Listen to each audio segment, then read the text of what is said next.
नमस्कार। जनता पॉलिटिक्स में एक बार फिर आप सबका स्वागत है।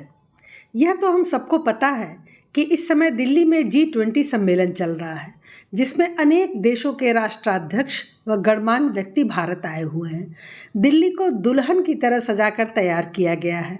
अब इस पर विपक्षियों और उनके चाटुकार यूट्यूबर्स की फटनी और जलनी ही थी, लेकिन जो दर्द और तकलीफ रवीश कुमार के चेहरे पर दिखती है, वह सहानुभूति की जगह ठहाके लगाने को मजबूर कर देती है। मुझे पता है कि मेरा यह वीडियो कॉपीराइट का उल्लंघन करेगा और YouTube इसे रिस्ट्रिक्टेड कर देगा, लेकिन बावजूद उसके मैं रवीश कुमार के वीडियो के कुछ अंश आपको ज़रूर दिखाऊंगी, जिससे आपको पता चले कि क्यों मुझे यह वीडियो बनाना पड़ा। तो चलिए शुरू करते हैं रुदाली गैंग के सिरमौर रवीश के पहले डायलॉग से। कहा जा रहा है कि भारत की संस्कृति का प्रदर्शन हो रहा है एक ऐसे देश में जहां 80 करोड़ लोग इतने गरीब हैं कि उन्हें मुफ्त में अनाज दिया जा रहा है। उस देश में G20 के डेलीगेट को सोने चांदी के बर्तनों में खाना खिलाया जाएगा। ये वो डेलीगेट हैं जो खुद अपने घर में उसी बर्तन में खाते हैं जिसमें भारत का आम मिडिल क्लास खाता है। हमारा सवाल देखने वालों से है, क्या उन्होंने सोने चांदी के इन बर्तनों को आंखें फाड़ कर ही देखा और वाहवाही में बिछ गए, या उनकी नज़र में यह बात खटती भी कि एक गरीब देश किसी को चांदी की थाल में खिलाकर मेहमान नवाजी का कौन सा आदर्श स्थापित करना चाहता है।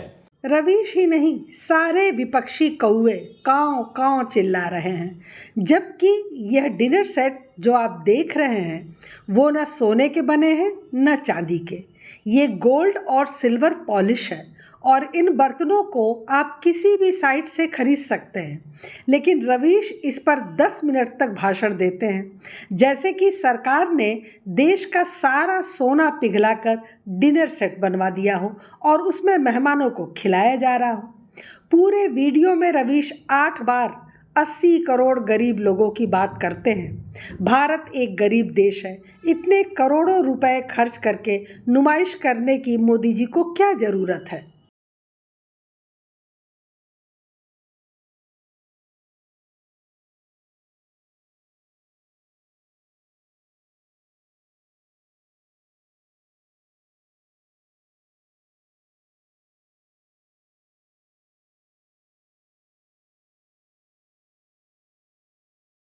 रवीश के अनुसार हमें अपनी सारी गरीबी आने वाले विदेशी मेहमानों को दिखानी चाहिए। फटे कपड़े पहनने चाहिए, टूटे फूटे बर्तनों में खाना परोसना चाहिए, वो भी सिर्फ दाल रोटी चटनी।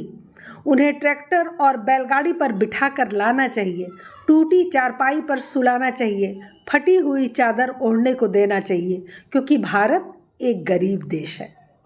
इस फटीचर भूतपूर्व पत्रकार को यह भी नहीं पता है कि भारत दुनिया के 10 सबसे अमीर देशों की सूची में 8वें स्थान पर है और अगले 5 सालों में यह 5वें स्थान तक पहुंच जाएगा।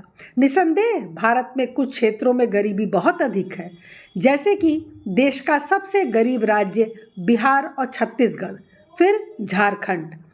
कभी यूपी भी इस लिस्ट में हुआ करता था, लेकिन आज नहीं है। अब बिहार, झारखंड, छत्तीसगढ़ क्यों दरिद्र है, इस पर आपको कुछ भी बताने की ज़रूरत नहीं है। आप सबको पता है कि भारत का सबसे उत्कृष्ट, समृद्धशाली, ज्ञान विज्ञान की गंगा का केंद्र बिहार आज कैसे चंद नेताओं के षड्यंत्र में रसातल में पहुंच चुका है और अभी भी धंसता ही चला जा रहा है। रवीश नहीं चाहते कि भारत $400 बिलियन GSDP वाले महाराष्ट्र और $250 बिलियन वाले गुजरात और तमिलनाडु की तरफ देखे, 230 से 240 बिलियन GSDP वाले कर्नाटक और उत्तर प्रदेश की तरफ भी न देखे। भारत सिर्फ 80-90 मिलियन डॉलर वाले छत्तीसगढ़ और बिहार की तरफ देखे और उसी गरीबी का प्रदर्शन विदेशियों के सामने करे, जिससे भीख का कुछ टुकड़ा वो भारत की झोली में फेंक दें। रवीश कहता है कि सोने चांदी के बर्तनों में खाने वाले भला भारत की आर्थिक मदद क्यों करेंगे।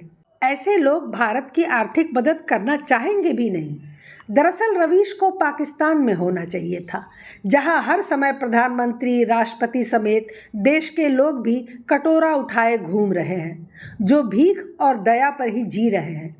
देश का अपना सम्मान, स्वाभिमान, इज्जत, प्रतिष्ठा होती है, जो रवीश के हिसाब से मोदी जी को बेच देनी चाहिए, जैसे कांग्रेसियों ने कॉमनवेल्थ गेम के समय बेची थी। किसी भी देश को जब किसी अंतर्राष्ट्रीय कार्यक्रम की मेजबानी मिलती है तो उसके बाद मौका होता है अपनी ताकत दिखाने का, अपनी संस्कृति के प्रचार प्रसार का और अपने यहाँ चल रही जन कल्याणकारी योजनाओं से दुनिया को सीख देने का। इसके पहले 2010 में जब देश में कांग्रेस की सरकार थी, मनमोहन सिंह प्रधानमंत्री थे, तब कांग्रेस को एक मौका मिला था दुनिया को अपनी ताकत दिखाने का, और वो मौका था भारत में राष्ट्रमंडल खेलों का, जिन्हें कॉमनवेल्थ गेम कहा जाता है। लेकिन तब की सरकार ने इस मौके का क्या किया था? उन्होंने इसे न सिर्फ गवा दिया था, बल्कि घोटालों के कारण देश की छवि ऐसी बदनाम हुई कि लोगों ने मान लिया था कि देश में अब कोई भी अंतर्राष्ट्रीय कार्यक्रम कराने की क्षमता ही नहीं बची है। कॉमनवेल्थ गेम्स में करोड़ों रुपए खर्च किए गए, लेकिन दिल्ली की स्थिति में जरा सा भी सुधार नहीं हुआ। जहां विदेशी खिलाड़ियों और मेहमानों को रुकना था, वो जगह भी पूरी तरह बनकर तैयार नहीं हो पाई। सोचिए, बाहर से यहाँ आए लोगों के दिलो दिमाग में भारत को लेकर क्या छवि बनी होगी। स्टेडियम में ठीक तरीके से कामकाज नहीं हुआ, कई सड़कें खुदी हुई थीं या कई जगह गड्ढे थे।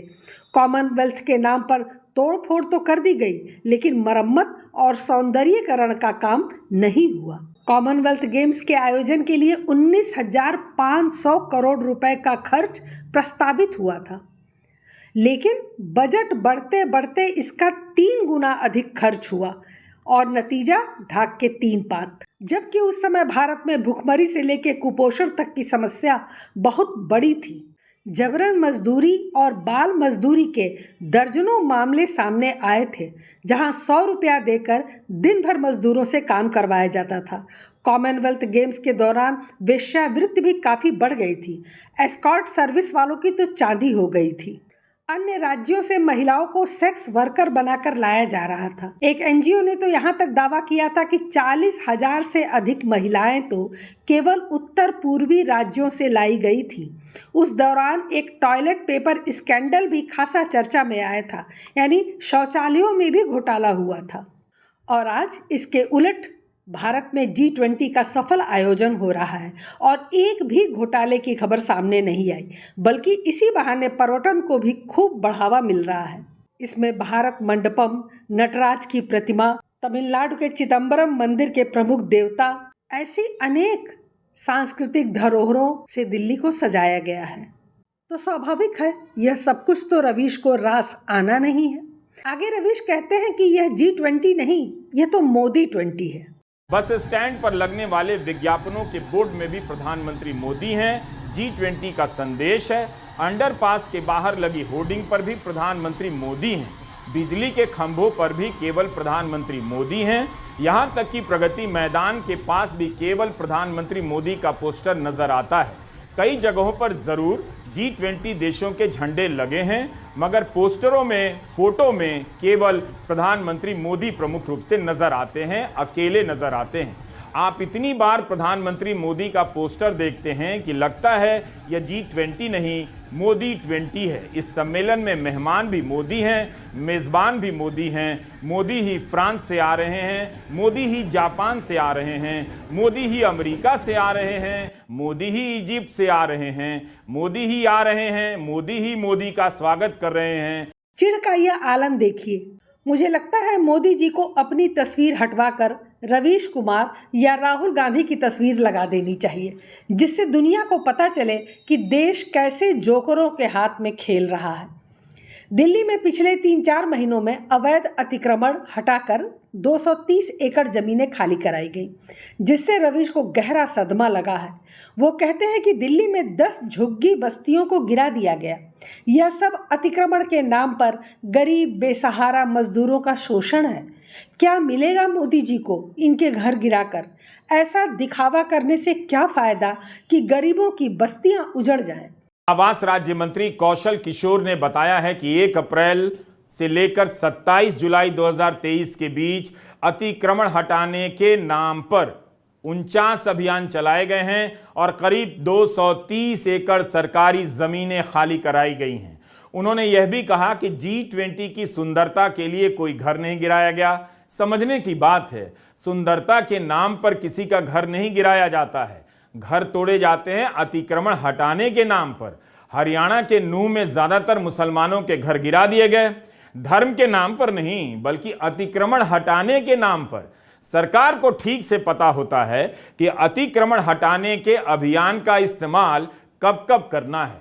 मासूम चेहरा बनाकर दुखी होने वाला यह दलाल एक बार नहीं कह सका कि यह रोहिंग्या घुसपैठियों की अवैध बस्तियां थीं जिन्होंने आधी दिल्ली पर कब्जा कर लिया है। इन्हें उजाड़ना, हटाना और गिराना कहीं से अमानवीय नहीं है। और वैसे भी बस्तियां किसी की भी हों, अगर वो अवैध हैं तो उन्हें हटना ही चाहिए। अगर यह सब गलत होता तो अब तक सुप्रीम कोर्ट स्वतः संज्ञान लेकर कूद न पड़ा होता। सुप्रीम कोर्ट ने दखल नहीं दिया, मतलब सब कुछ संविधान सम्मत हुआ है। फिर इस मनहूस को इतनी तकलीफ क्यों है? बचे हुए झुग्गी झोपड़ियों के सामने पर्दे लगा दिए गए हैं तो उस पर रवीश 20 मिनट तक बिलखता रहा कि गरीबी को क्यों छुपाया जा रहा है। यह करोड़ों रुपए अस्पतालों पर खर्च होता तो अच्छा था। दिल्ली में इतना दिखावा क्यों किया जा रहा है? प्रगति मैदान से होते हुए पुराना किला की तरफ जब जाते हैं तो बाईं ओर बस्ती रोज देखते हैं। क्या वे इतने शर्मिंदा हो जाते हैं कि इन्हें दुनिया के नेताओं की नज़र से छिपाया गया? क्या भारत के लोग भारत के गरीब लोगों को देखकर इतनी शर्म करते हैं, इतनी नफरत हो गई गरीबों से?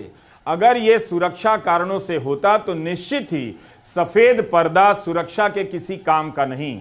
दक्षिण दिल्ली के वसंत विहार की झुग्गी के बाहर हरे रंग का पर्दा लगा दिया गया है। इन्हें G20 के मेले की भव्यता के दर्शन से भी बाहर कर दिया गया है।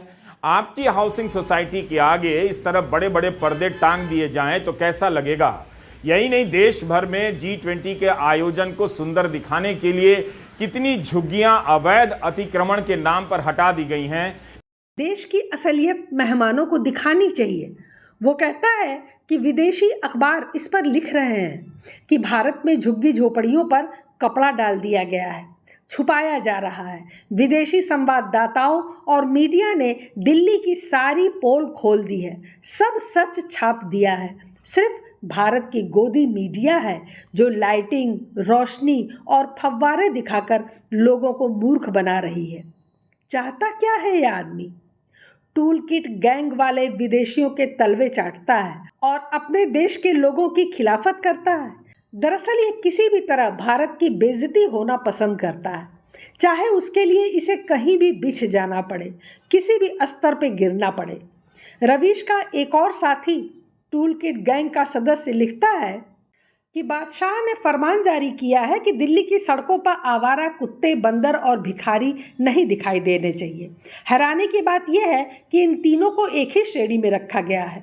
बादशाह खुद मंचों से चीख चीख कर खुद को फ़कीर बताया करता था। वो कहता था कि उसने भी अपनी ज़िंदगी में कुछ दिन भीख मांग कर बिताए हैं। फिर यह आदमी आज कुत्ते, बंदर और भिखारियों को एक पंक्ति में कैसे खड़ा कर रहा है? बादशाह के शहर में कुछ अतिथि आने वाले हैं, इसलिए शहर के कुत्तों को निर्दयता से ढूंढ ढूंढ कर गायब किया जा रहा है।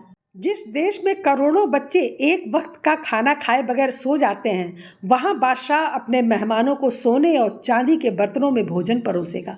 आप समझ सकते हैं कि यह सब येन केन प्रकारेण भारत की बेइज्जती देखना चाहते हैं और मोदी जी इनके मंसूबों पर पानी फेर रहे हैं। वो ऐसा होने नहीं देना चाहते हैं। विदेश मंत्री जयशंकर जी ने G20 शिखर सम्मेलन के लिए सरकार द्वारा किए गए इंतजाम की जो विपक्ष आलोचना कर रहा है, उस पर उन्होंने कहा कि अगर किसी को लगता है कि वे लुटियंस दिल्ली या विज्ञान भवन में अधिक सुविधाजनक महसूस कर रहे हैं तो यह उनका विशेषाधिकार था। वही उनकी दुनिया थी और तब शिखर सम्मेलन की बैठकें ऐसे समय हुई जहां देश का प्रभाव संभवतः विज्ञान भवन में या उसके 2 किलोमीटर के अंदर में, यानी लुटियंस दिल्ली तक ही रहा था। जयशंकर ने कहा कि यह एक अलग युग है, यह अलग सरकार है और यह एक अलग विचार प्रक्रिया है। उन्होंने कहा कि जिन लोगों को लगता है कि हमें अभी भी सन 1983 में फंसे रहना चाहिए, उनका 1983 में फंसे रहने के लिए स्वागत है। सचमुच कटुता और अंधकार से भरे वैश्विक वातावरण में इस समय भारत वसुधैव कुटुंबकम का दीप जलाने को तैयार है। भारत के लिए यह कार्य नया नहीं है। इस विश्व बंधुत्व एवं वेदांत के प्राचीन संदेश को लेकर आज से लगभग 128 वर्ष पहले स्वामी विवेकानंद भी पश्चिम के प्रवास पर गए थे। तब भी उन्होंने वसुधैव कुटुंबकम का नारा ही बुलंद किया था। भारत की वैश्विक छवि एक समर्थ नेतृत्व में एक मजबूत राष्ट्र के रूप में स्थापित हो रही है और रवीश जैसे बौद्धिक आतंकी इसको पचा लें, यह कतई संभव नहीं है। इनके अंदर की कुंठा, घृणा, नफरत, पागलपन के हद तक पहुंच गई है और यह सब कुछ साफ साफ झलक रहा है। जिंदगी भर ये लोग विदेशी विषकन्या के जूतियों में पड़े रहे और उसका एजेंडा चलाते रहे, जो आज भी जारी है, जिसका उद्देश्य आज भी देश की बर्बादी ही है। G20 के कल्चर कॉरिडोर में सनातन धर्म के सभी पहलुओं को दर्शाया गया है। यहाँ भारत के प्राचीन धरोहरों और संस्कृतियों की प्रदर्शनी लगाई गई है। इसमें रखने के लिए ऋग्वेद की सबसे पुरानी पांडुलिपि मंगवाई गई है, जिसे देश विदेश से आए डिप्लोमेट देख सकें और इस बारे में समझ सकें। अब यह सब कुछ पचाना कांग्रेसियों, दलालों और टूल किट गैंग वालों के लिए असंभव है। भारत का वैभव उन्हें कभी रास नहीं आया और आज तो उसमें मोदी नाम भी जुड़ गया है। आप समझ सकते हैं कि कुड़हन की पराकाष्ठा क्या होगी।